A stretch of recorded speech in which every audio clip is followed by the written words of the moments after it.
जिंदगी की किताब सब तो रंगीन ते खूबसूरत सफ़ा बचपन दा हुंदा है। पुराने वक्तां च भले ही अज दियां जदीद सहूलतां मौजूद नहीं सी, पर वो दिन बड़े ही भले ते सोहने हुंदे सन। जिंदगी बचपन तो लैके जवानी च आ गई।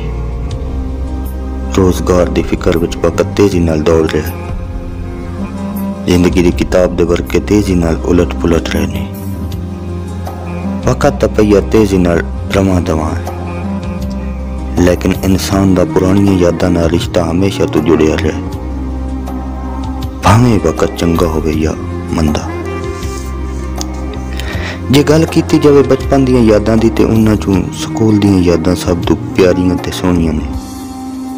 वो जमाना कितना सोहना ते शानदार सी जिहड़ा अज दी बेहंगम जिंदगी विच किते गुम हो गया।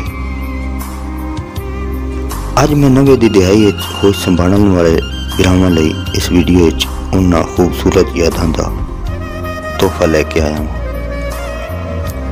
उम्मीद करदा सारे भरावां नूं ये वीडियो पसंद आवेगी।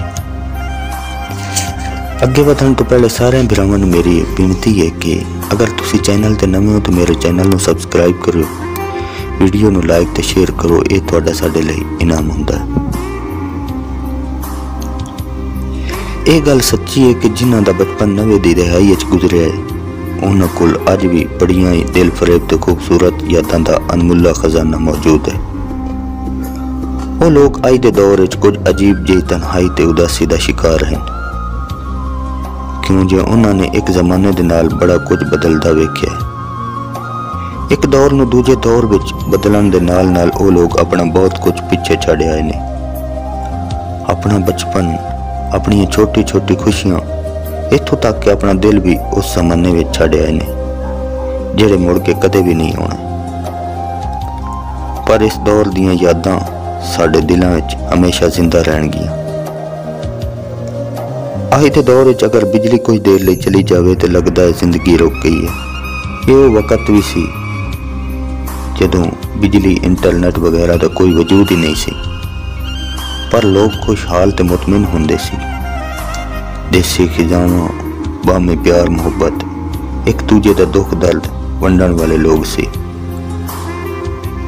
इस शायर ने अपने शेरां विच बिल्कुल ठीक आख्या है कि अजकल नालों पिछला वेला चंगा सी, इंटरनेट ते ना कोई पुट्ठा पंगा सी, घर दे अंदर घर दा लस्सी पानी सी, बर्गर बोतल रसगुल्ला ना चाणी सी, ब्लड प्रेशर शुगर डाइटिंग कुछ ना सी, प्राहुणे लई भी गुड़ शक्कर दा पानी सी, डैडी मामा अंकल कजन है नहीं सी, प्यो राजा ते मां सब लई राणी सी। सरगी लई लोकां नमाज पढ़न लई उठ जाना, मां दे रूप विच घर विच समाणी सी। गली गली विच पालर पाले लोकां ने, साडे पिंड विच ते नाई बाबा मग्गा सी। अजकल नालों पिछला वेला चंगा सी, अजकल नालों पिछला वेला चंगा सी। किचन दी थां पसारी खुली थां होनी, वेड़े विच तरेकां गूड़ी छां होनी, ड्राइंग रूम न पार्क न शादी हाल सी, कट्ठियां होके बहना जिथे बोर्ड दी छां होनी। आटा दाना कुक्कड़ आंडे घर दे सी, घर दा मक्खन ते नाले किले गां होनी। हर बच्चा हर पिंड दा कामी सी, मां भैणां दी इज्जत सब दी सांझी सी। इन्ना खून सफेद नहीं सी लोकां दा, आंढ गवांढ ते सब पिंड दे लोग सांझे सी। इन्ने अपने कन्न रखने रपड़ां ते, पिंड दियां कुड़ियां कपड़े धोने छपड़ां ते। लुक लुक रहना कुड़ियां इंज मंगेतर तू, पिछे जिवें रहिंदा फग्गण चेतर तू। रोटी टुक्कर जांदा होना खा लेना, चौल वंडण ते झोली विच पवा लेना। शामां ताईं रहना लोकां पैलियां च, छपड़ों पानी पी के टाइम टपा लेना। शैम्पू मेकअप फेशियल ना थ्रेडिंग सी, मुश्किल नाल घर विच कंगा शीशा सी। ਸਾਰੇ ਪਿੰਡ ਵਿੱਚ ਰੌਣਕ ਜਦੋਂ ਵਿਆਹ ਹੋਣੇ, ਤਾਜ਼ੀਆਂ ਜੰਡੀਆਂ ਲਾ ਕੇ ਘਰ ਸਜਾ ਲੈਣਾ।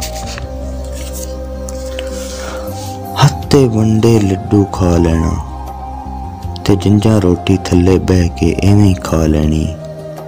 ਆਰਾਮ ਕਰਨ ਲਈ ਪਰਾਲੀ ਥੱਲੇ ਪਾ ਲੈਣੀ। ਸਾਰਿਆਂ ਬਹਿਣਾ ਥੱਲੇ, ਮਾਸਟਰ ਬਹਿਣਾ ਮੰਜੀ ਤੇ। ਟੁਰ ਗਿਆ ਜੋ ਵੇਲਾ ਮੁੜ ਕੇ ਆਉਣਾ ਨਹੀਂ।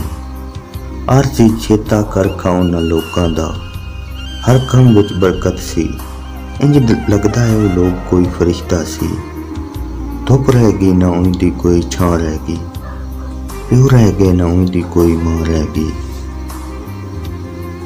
ਗੁਣ ਸ਼ਰਮਾਂ ਦੇ ਸਾਰੇ ਲਾ ਕੇ ਸੁੱਟ ਦਿੱਤੇ, ਇਸ ਤਾਂ ਸ਼ਰਮਾਂ ਵਾਲੇ ਬੂਹੇ ਪੁੱਟ ਦਿੱਤੇ। ਸਾਰੇ ਪਿੰਡ ਦਾ ਇਕੱਠ ਤੇ ਇੱਕ ਸਲਾਹ ਹੋਣੀ, ਨਾ ਫਸਾਦ ਨਾ ਕੋਈ ਯਾਰੋ ਤੰਗਾ ਸੀ। ਅੱਜ ਕੱਲ੍ਹ ਨਾਲੋਂ ਪਿਛਲਾ ਵੇਲਾ ਚੰਗਾ ਸੀ। ਅੱਜ ਕੱਲ੍ਹ ਨਾਲੋਂ ਯਾਰੋ ਪਿਛਲਾ ਵੇਲਾ ਚੰਗਾ ਸੀ।